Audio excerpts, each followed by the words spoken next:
Well. So you want to learn how to play Phoenix, huh? Well, then you've come to the right video. Gone are the days of quote-unquote guides, which in reality is just 2 to 3 games of raw gameplay sprinkled with a little bit of commentary, which results in minimal information gathered and a whole bunch of wasted time. I don't like that, you don't like that, and that's why you're here. Or, you misclick. But stay tuned anyway. So the idea of a thrown together guide of minimal commentary and minimal information, not here. In this video, we'll be going over the abilities, units, strategies, literally just spamming, and the do's and don'ts of this commander for the video. Some say he's his own person, but it doesn't matter because he is not only as big as a truck, but also hits just as hard as one. Phoenix, Purifier Executor, and in my opinion, one of the only redeemable Protoss commanders. And it's not to say that the Protoss faction and the Protoss commanders are bad, it's just that when it comes to units and playstyle, I prefer to play Zerg and Terran. But after all of this, Phoenix, in my opinion, emphasize my opinion, is one of the strongest, if not the strongest co-op commanders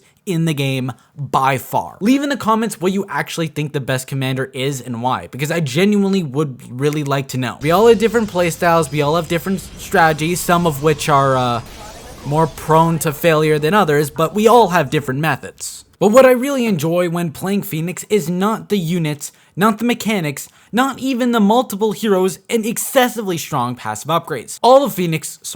Almost all of Phoenix's units can be made into a spammable army, which means it's completely possible to win only making one type of unit. Which to me, which is a generally casual player that takes the game somewhat seriously, is the only way to play the game. Who needs skill in a mixed army of units to deal with all sorts of problems when you can just have one giant army of amazing qualities but terrible usage? Each army of one type will have, of course, its strengths and its weaknesses. This is all made up whether it's a lack of damage, lack of air cover, tanking, or support. It's all covered by Phoenix himself, which conveniently leads me to the next section of the video, which is abilities. It's weird. It's kind of like this is all lined up and scripted.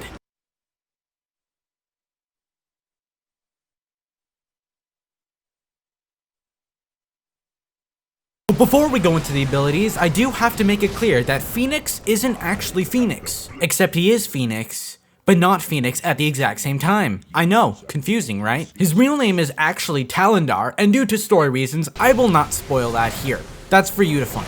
But it doesn't matter if he's flesh or metal, it doesn't matter, he's still Protoss at the end of the day. Why? Because he manages to bleed my wallet dry of minerals and Vespian gas wherever I go. This is done at the Forge, where you are able to change his name in-game from Phoenix to Talendar. Yes, it costs resources, and yes, I do it every time. Why I do it is the real question. But I digress. At the top is Phoenix's 3 forms, interchangeable to fit a certain purpose. Phoenix suits can only be placed one at a time and cannot have multiple on the same field. Don't worry, I've tried. Each version has a 15-second cooldown on the last one you just swapped out. This means that if you go from using an offensive one and change it to a defensive one, you won't be able to go back to that offensive one for a short cooldown of 15 seconds. Besides having their own roles, they have a very high energy reserve with no charge whatsoever. This means that if you run out of energy on a suit, you'll have to swap them out to recharge that energy before you can bring it back into combat again.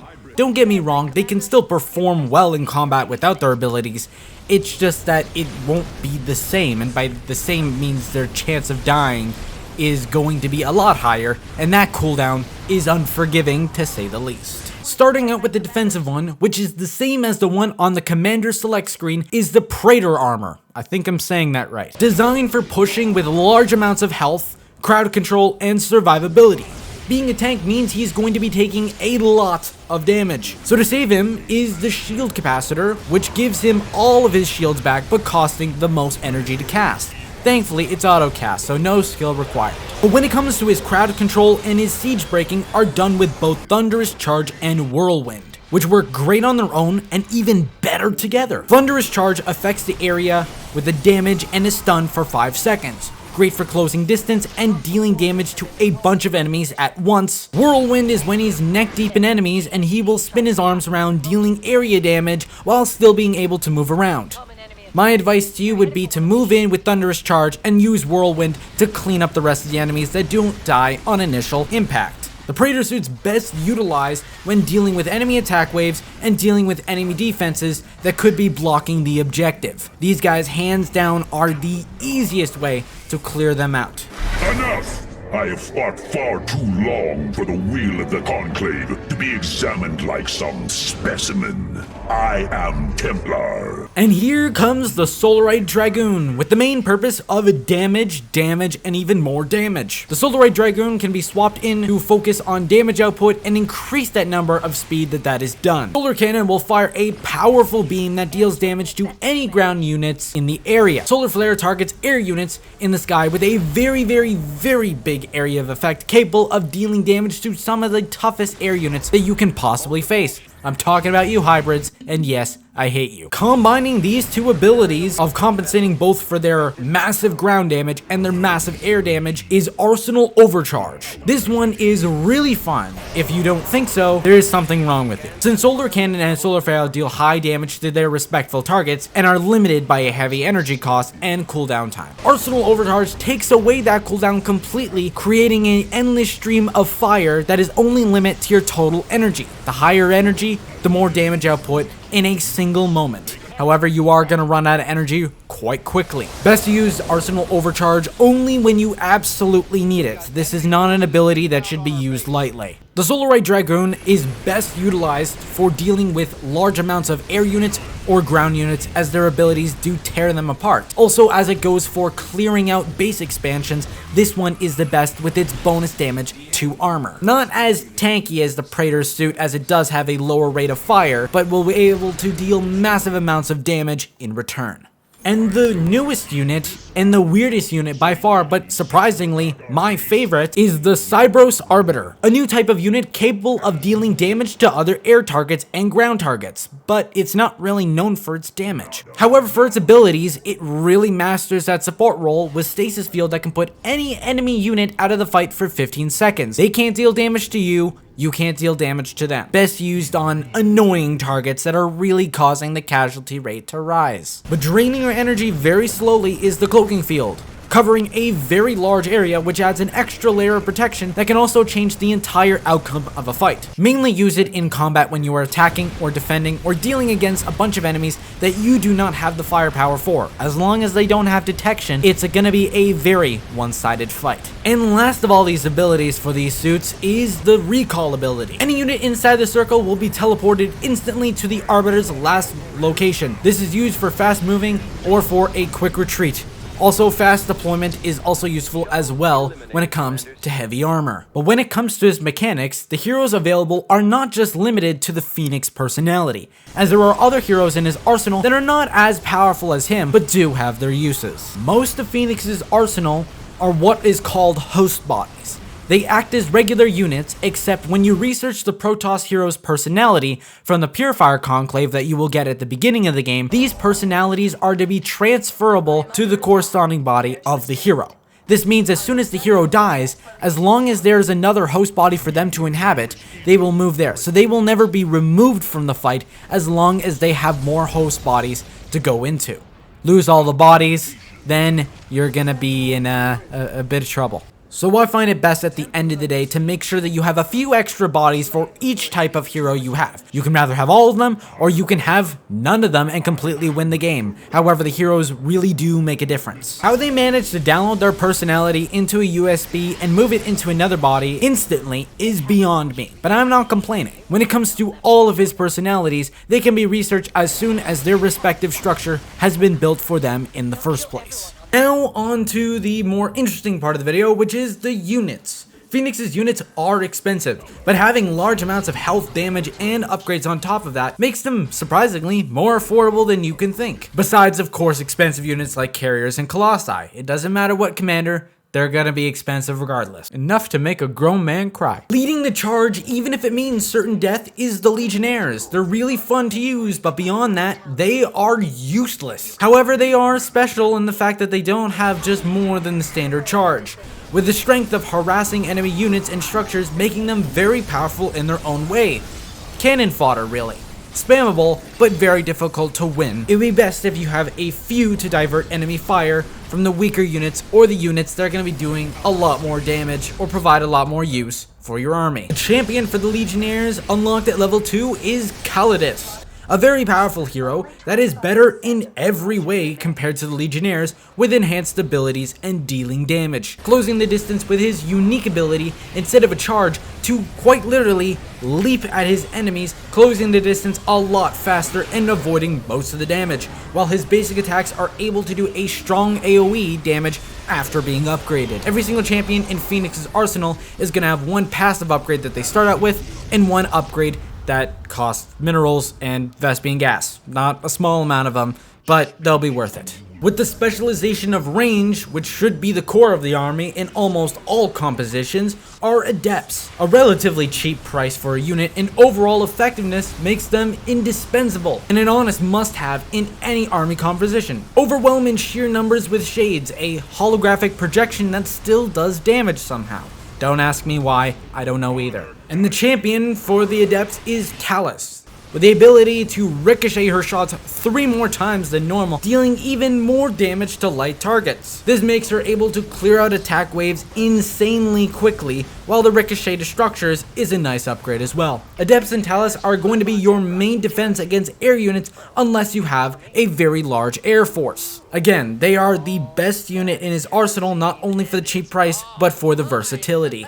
Finalizing the basic troop is the Conservators, which does damage, but it's not enough to even mention, so let's completely ignore it. Known from the past commanders to deploy themselves and create a mobile power field to deploy infantry. Very useful, but the main use of them is that they deploy a barrier. This barrier reduces the amount of damage taken to all allies inside the field, which can later be upgraded in size by 100%. The damage reduction is about 35%, so you won't be absolutely absorbing all forms of damage, but you will be able to survive a lot of attacks that you normally shouldn't. Just make sure to not deploy all of them in a small area, because when you do, it looks as bright as a collapsed sun. So watch your eyes. And that concludes the basic units at Fenix's disposal. However, if you're looking for some heavier firepower, not only in the host bodies, but also in the heroes as well, you've come to the right section. However, it will cost you quite a bit. It hurt me, and it's definitely gonna hurt you. The Immortal. I've gone through this unit multiple times, and I'm quite sick of it, but I'll go through it anyways. The Immortal is just a very high damaging and highly armored unit that, even though yes, it is limited to only hitting ground forces, it is capable of absolutely tearing apart structures and heavily armored units, capable of dealing heaps of damage, and when their heavy shield is already depleted, they have an emergency shield that kicks in that is able to absorb even more damage, hence why they earn the name. What makes the Immortal strong in this case is not the Immortals. I know, really weird. The champion Tal'Darim, one of the best champions by far, and available to do everything the Immortal can do, but better, as you probably already suspected, but dealing even more damage with gravimetric overload, storing 25% of the damage it deals to a single unit inside of it, and when that target dies, the target will explode with that amount of damage stored. So if you hit a hybrid with all of his shots, that damage to any nearby unit is going to kill all of them, guaranteed. However, thankfully, friendly fire is not an option here. I love casualties as much as the next guy, but it'll just get to the point where you can't even afford to make up for it. Is this not a glorious day? Hulking in the back for quite a ridiculous price is the Colossus. The same idea as the last, and they've got real creative with this one, dealing large amounts of damage at long range and even longer range when upgraded, which is great for dealing damage to bunched up units. Firing 2 lines of fire into the ground that not only deals over time damage when upgraded, but also dealing a lot of damage to bunched up units as well. Every single aspect of my life is telling me not to spam this unit and to make an army, due to their downfalls of not being able to cover air. But I proceeded to try it anyways, and with that, I proceeded to do it, and surprisingly, I got a victory. Took a bunch of losses, but I got a victory at the end of the day. The Warbringer is a champion of the Colossus, and as you can see, it fires a very different type of beam. It's still fire, but it works differently. This beam still incinerates targets in the same fashion, except all attacks now slow affected enemies both in attack speed and in movement speed drastically, which is its passive upgrade, while its active upgrade is to be able to fire an artillery cannon every so often, with the only redeemable quality, despite having a very long recharge time, is that it can hit air units. However, I would not rely on it, as I learned that the hard way. I have to stop those anti-tank commanders. They'll kill everyone on that ship. Looks like cloaked units. We're gonna need some detection out here. Disruptors. But they're okay. No word of a lie. My first time ever creating these units on Fenix's arsenal. I just honestly was disappointed, to say the least. They're a unit built only for a small amount of uses, as it has high damage capabilities, as it projects an explosive image of itself, which is unfortunately manual use only. I know, hotkeys, it's scary, to me at least. Some redeemable qualities about this unit, however, is that it can be permanently cloaked, and it can have an explosive echo dealing twice the damage and an even larger radius a few seconds after the first shot. It does have a consistent damaging beam which does okay damage, but the only problem about it is that it can't hit air. In any case, if you're not satisfied by those infantry units or the ground units that provide a lot of damage already, striking from the air is both a relatively cheap unit and a relatively expensive unit that makes my wallet weep every time. Scouts are the more agreeable price of the two. Remember, they're still Protoss, they're still gonna be quite expensive. They have very low HP and no abilities to even hold their own, but they are capable of standalone army, and to me, that is the most important fact about them. This means that they are good and they can hold their own. Choosing an entire army of making these guys is an amazing decision, as not only do they have this natural speed of being able to travel around the air and completely ignore any form of obstacles on the ground. If you want to help their survivability due to their lack of HP, you can use the Cyberus Arbiter to use its cloaking field to give them that added protection, provided a detector is not nearby. If it is, well, get your factories ready to start reproducing, because you're gonna lose quite a bit. Capable of dealing damage to ground units and bonus to light targets, which makes them deadly for infested maps, while a strong anti-air missile that deals even more damage to armored units. Mind you, armored units is where most of the air units fall into that category. Their survivability can even be increased even further than that, besides any third-party help, with Combat Sensory Array, which can increase the ranged attack of their air units by 3 and their ground attack by 1. The champion, Mojo, I know, interesting name. I wouldn't have picked it, but it's the name, so we have to deal with it. Stuns other air units on every basic attack and dealing area damage as an added upgrade. Not too bad, if I say so myself. On the more expensive side, and from very far back, is carriers. Very powerful fleet units, however expensive, deals a lot of damage that is very small in number but extremely consistent by firing out small fighters that constantly deal damage and is extremely hard to kill. So overwhelming in numbers is an absolute must when it comes to carriers, as not only do the carriers get protected by the fighters and everyone targets the fighters, but even overwhelming carriers. Now normally, you're supposed to make an army that consists of a few carriers and other units, but that's not how I play, and I'm pretty sure I'm not the only one that, you can just spam this unit, and it works. It's expensive, and there is punishment at the beginning of the game for doing it, but it works. The champion for this unit is Kalarin, combining both a very strong carrier and the Void Ray weapon with a beam cannon that increases damage over time.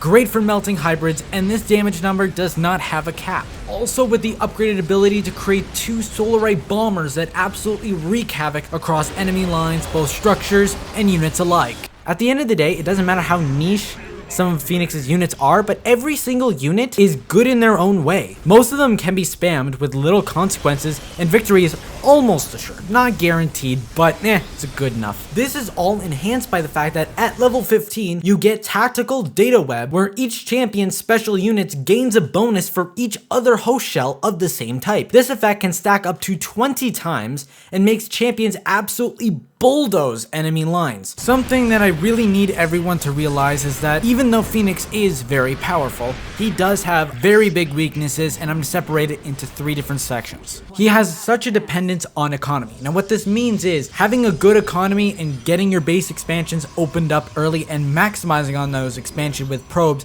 is excessively important. This is because all Fenix's units are powerful but then that price matches their power. What you would normally spend 100 minerals on a Zealot, you have to pay 160. That's a big difference. And that's just the cheapest unit. The second issue is actually talking about one of the bonuses he gets at level 10. See, at level 10, it not only completely removes any tech requirements for buildings, which means you can start with a late game tier 3 unit right as soon as you load into the game, of course, once you hit level 10. This also has a downside, as you're normally not going to have the economy and the mineral and the Vespian gas production to be able to even afford those units in the first place. It's not to say that it's impossible to do, but you are going to have a very slow start to the game, so again, another dependence on economy and making sure you got that base expansion open. Mobility. His last weakness that generally is really strong in some cases, but also really weak on the other.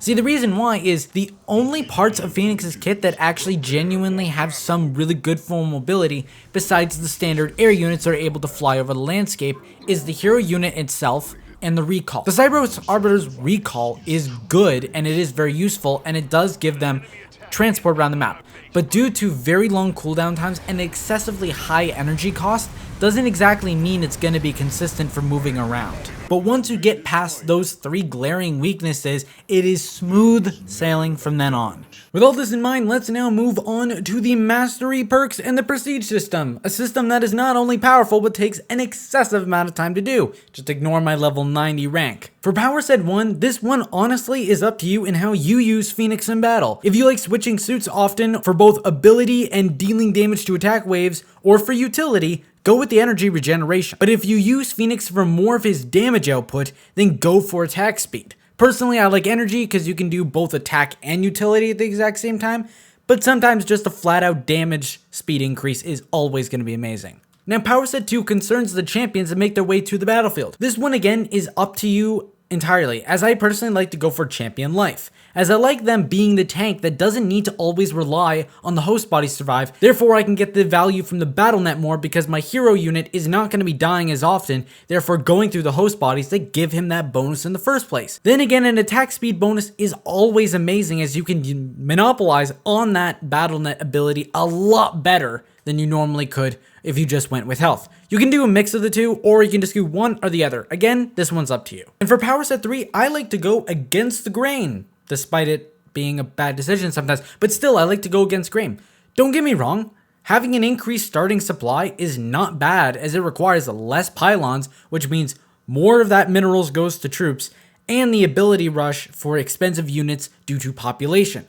This is how I'm able to create carriers and colossi and immortals so early on in the game, because I don't need to worry about building pylons beyond powering my base. This choice will not only affect your early game drastically, as it allows you to do this stuff, but it also means that late game, that value is not seen anymore, as you now have 200 supply, so therefore you don't even see that effect anymore. That's why most people go with Chrono Boost Efficiency, as that's an ability that you will see throughout the entire game depending on the structure that you place that bonus on. Leave in the comments how you think you would like to distribute these points. I genuinely want to know what a lot of you have, and I want to learn your hot take on this stuff. And now we move on to the final part of the video, which is the prestige perks, which is taking a lot of time to do. So if you can max these out, you know, you have way too much time. I'm sorry, I have a lot of time, and that's excessive for me. And we start out with a name that I'm not quite gonna pronounce for obvious reasons. This turns all of Fenix's suits into temporary cooldowns that only last for 20 seconds. But not being on the battlefield permanently means there is an upside. This upside is 100% more damage. Cooldown of their abilities are reduced by 50%, and their regeneration is increased by 100% while not being used. In other words, you can have the suit in the battlefield, it does more damage, it's just overall better, but can't be in the battlefield for a very, very, very long time, which is amazing if you prioritize on Fenix, but I personally would rather not go with this one. Network Administrator is for those who love champions, which makes Fenix kit very special.